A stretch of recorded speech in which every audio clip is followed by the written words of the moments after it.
आप लोग मेरा इंतजार कर रहे हैं, मैं आपका तहे दिल से बहुत बहुत शुक्रिया अदा करना चाहता हूं। जितने लोग इस वक्त टीवी में देख रहे हैं, उन सब दर्शकों का भी मैं तहे दिल से शुक्रिया अदा करना चाहता हूं। सबको मेरा नमस्कार, सबको मेरा प्रणाम। दोस्तों, सीधा जेल से मैं आप लोगों के बीच में आ रहा हूं। आपके बीच में आके बहुत अच्छा लग रहा है। 50 दिन के बाद अभी अभी मैं, मेरी पत्नी भगवंत मान साहब, हम लोग कनॉट प्लेस में हनुमान मंदिर में गए थे। हनुमान जी का आशीर्वाद लिया, उनके दर्शन किए। फिर शिव जी के मंदिर गए, शनि जी महाराज के पास गए, उनका सबका आशीर्वाद लिया। बजरंगबली की खूब कृपा है हमारे ऊपर, हमारी पार्टी के ऊपर, देशवासियों के ऊपर। उन्हीं की कृपा से आज अचानक मैं आप लोगों के बीच में हूं। नहीं तो किसी को उम्मीद नहीं थी कि चुनाव के बीच में मैं जेल से बाहर आ जाऊंगा, लेकिन ऊपर बजरंगबली की कृपा है, हनुमान जी की कृपा है हम लोगों के ऊपर, और चमत्कार हुआ और आज मैं आप लोगों के बीच में हूं। दोस्तों, हमारी आम आदमी पार्टी एक छोटी सी पार्टी है, 2 राज्यों के अंदर है, अभी 10 साल पुरानी पार्टी है। हमारी पार्टी को कुचलने में, खत्म करने में प्रधानमंत्री जी ने कोई कसर नहीं छोड़ी। एक साथ हमारी पार्टी के 4 टॉप के नेता जेल भेज दिए एक साथ। अरविंद केजरीवाल, मनीष सिसोदिया, संजय सिंह, सत्येंद्र जैन। बड़ी बड़ी पार्टियों के अगर 4 टॉप के नेता जेल चले जाएं, पार्टी खत्म हो जाती है। आम आदमी पार्टी के 4 टॉप के नेता इन्होंने जेल भेज दिया। उन्होंने सोचा कि पार्टी खत्म हो जाएगी, लेकिन ये पार्टी नहीं है, ये एक सोच है। जितना ये खत्म करना चाहते हैं उतना ये बढ़ती जाती है, उतना ये बढ़ती जाती है। ये क्रश करना चाहते हैं प्रधानमंत्री जी आम आदमी पार्टी को।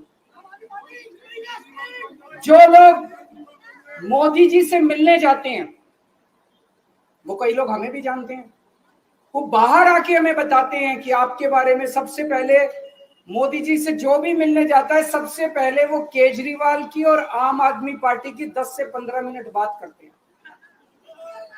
उनको कहते हैं कि आने वाले समय के अंदर आम आदमी पार्टी ही देश को भविष्य देने वाली है। वो खुद भी मानते हैं। इसीलिए वो चाहते हैं कि आज ही आम आदमी पार्टी को बढ़ने से रोका जाए, इनको कुचल दिया जाए। ये तानाशाही है।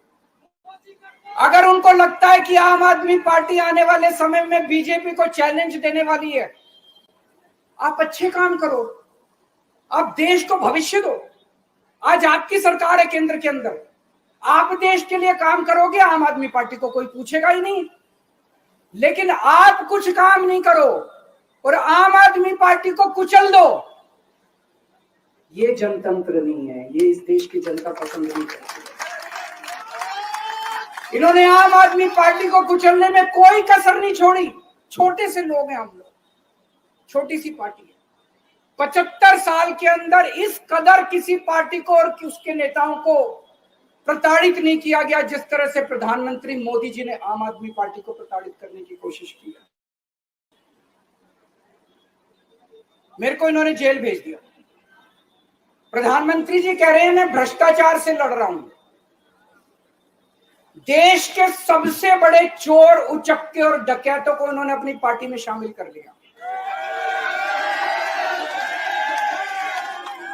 जिन लोगों को 10 दिन पहले मोदी जी कहते थे 70,000 करोड़ का इसने घोटाला कर दिया, थोड़े दिन के बाद उसी आदमी को अपनी पार्टी में शामिल करके किसी को डिप्टी सीएम बना देते हैं, किसी को मंत्री बना देते हैं और उनके सारे ईडी और सीबीआई के मामले खत्म कर देते हैं और कहते हैं मैं भ्रष्टाचार से लड़ रहा हूं।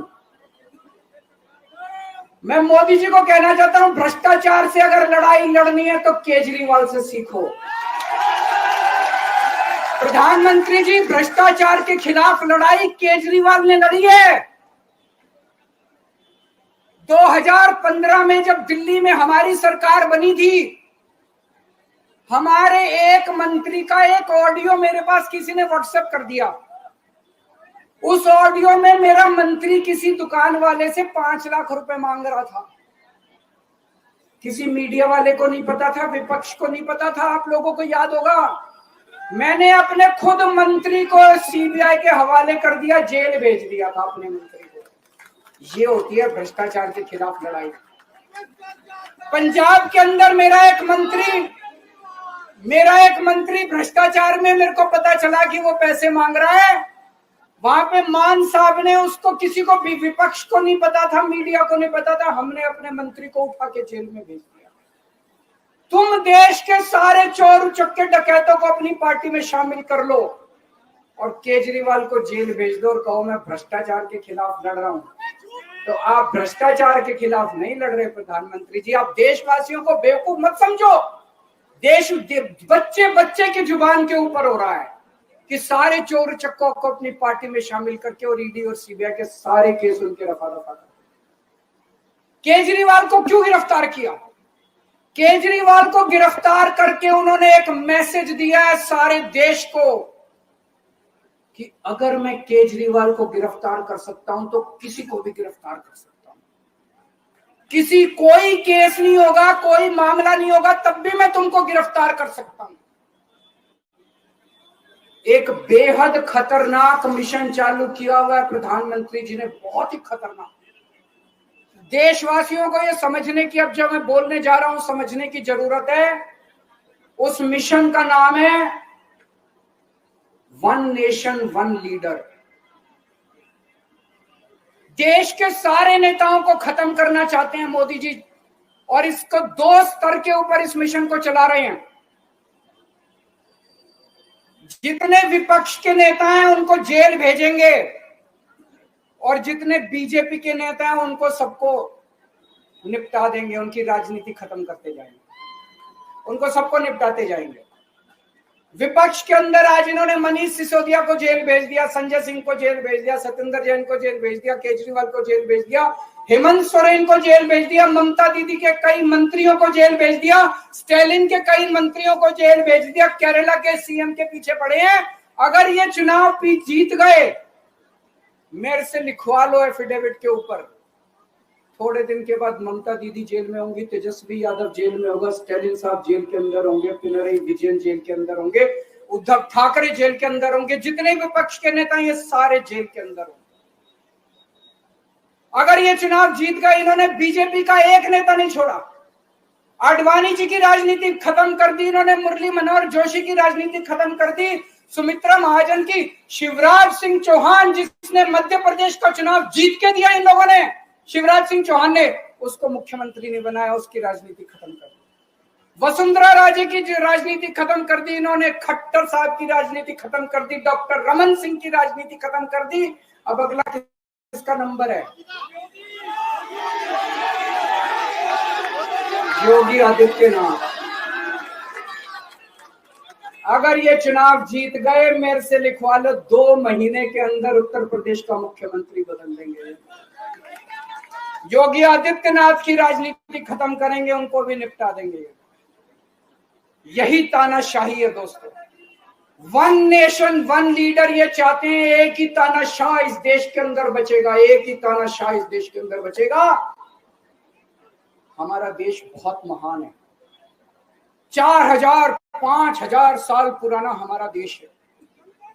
इसके पहले पिछले 4000 साल में कई मौके आए जब इस देश के ऊपर तानाशाहों ने कब्जा करने की कोशिश की, लेकिन हमारे देश के लोगों ने उन तानाशाहों का तख्ता उखाड़ के फेंक दिया। जब जब हमारे देश में ऐसा मौका आया कि तानाशाह ने हमारे देश के ऊपर कब्जा करने की कोशिश की, इस देश की जनता ने उसका तानाशाह इस देश से जनतंत्र खत्म करना चाहता है। आज एक तानाशाह इस देश से लोकशाही खत्म करना चाहता है। मैं पूरे तन मन धन से लड़ रहा हूं, संघर्ष कर रहा हूं उस तानाशाह के खिलाफ। 140 करोड़ लोगों का साथ चाहता हूं मैं। मेरे अकेले के करने से नहीं होगा। 140 आज मैं आप लोगों से भीख मांगने के लिए आया हूं, 140 करोड़ लोगों से, 140 करोड़ लोगों से भीख मांगने के लिए आया हूं। मेरे देश को बचा लो, मेरे भारतवर्ष को बचा लो, मेरा भारत इस तानाशाही से बचा लो मेरे दोस्त, मेरे देश को।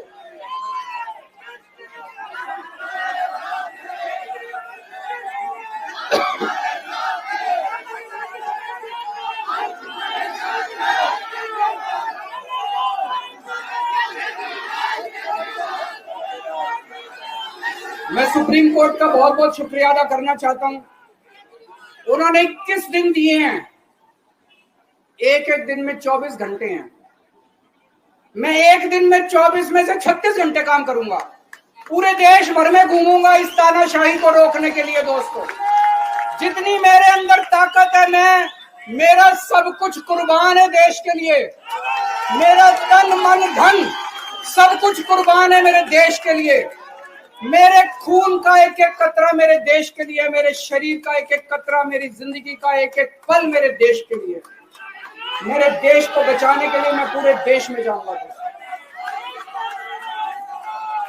अब एक बहुत महत्वपूर्ण बात करने जा रहा हूं, उसको ध्यान से सुनना। ये लोग इंडिया गठबंधन से पूछते हैं आपका प्रधानमंत्री कौन होगा। मैं बीजेपी से पूछता हूं आपका प्रधानमंत्री कौन होगा। आप लोग सोच रहे होंगे केजरीवाल क्या बात कर रहा है, मोदी जी होंगे। नहीं, मोदी जी अगले साल 17 सितंबर को 75 साल के हो रहे हैं।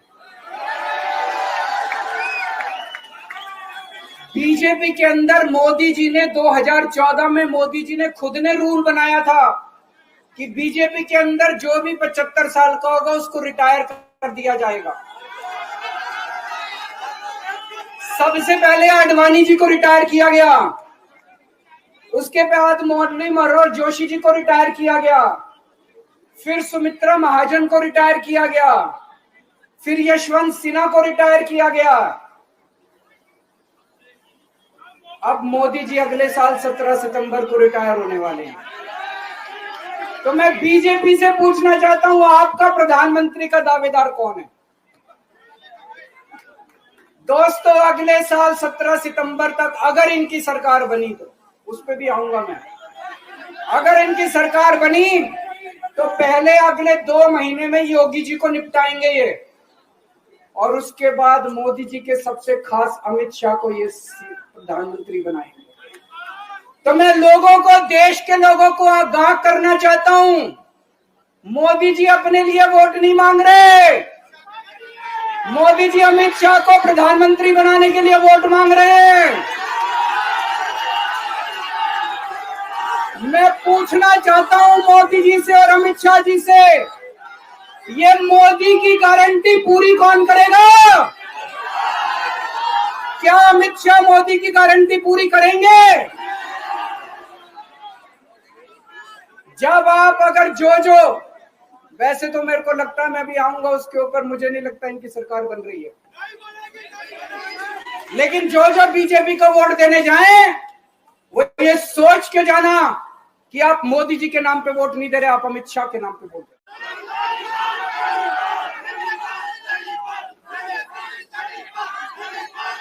अब एक खुशखबरी आप लोगों के लिए, अब एक खुशखबरी है, सबको बता देना जो मैंने बातें कही है बड़ी सोच समझ के कही है। वहां बैठ के यही सोच रहा था 50 दिन से।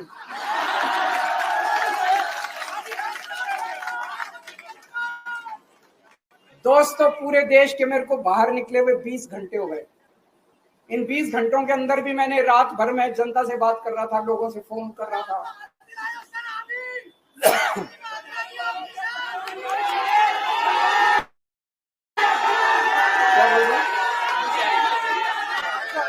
रात को आंधी आई थी,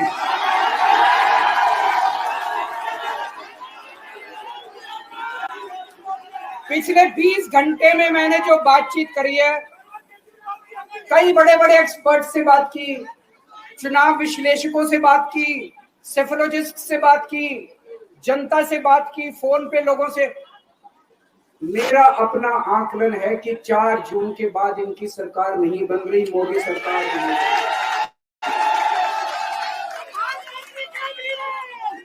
दोस्तों, अगर मैं गलत हूं तो मेरे को बताना। हरियाणा में इनकी सीट कम हो रही है, राजस्थान में कम हो रही है, कर्नाटक में कम हो रही है, दिल्ली में कम हो रही है, बिहार में कम हो रही है, महाराष्ट्र में कम हो रही है, कर्नाटक में कम हो रही है, बंगाल में कम हो रही है, झारखंड में कम हो रही है। बढ़ कहां रही है? यूपी में कम हो रही है। बढ़ कहां रही है? बड़े एक भी जगह इनकी सीटें नहीं बढ़ रही हैं। मेरा अपना मानना है, और सट्टा बाजार में भी जो चल रहा है, इनकी 220 से 230 के बीच में सीट आ रही है, उससे ज्यादा सीट नहीं आ रही। मोदी सरकार नहीं बन रही है, केंद्र में इंडिया गठबंधन की सरकार बन रही है।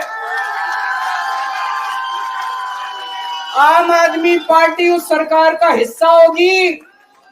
दिल्ली को पूर्ण राज्य दिलाएंगे। दिल्ली का एलजी लोगों का एलजी होगा, दिल्ली का एलजी दिल्ली वालों का एलजी होगा। गुजरात से आया हुआ अभी,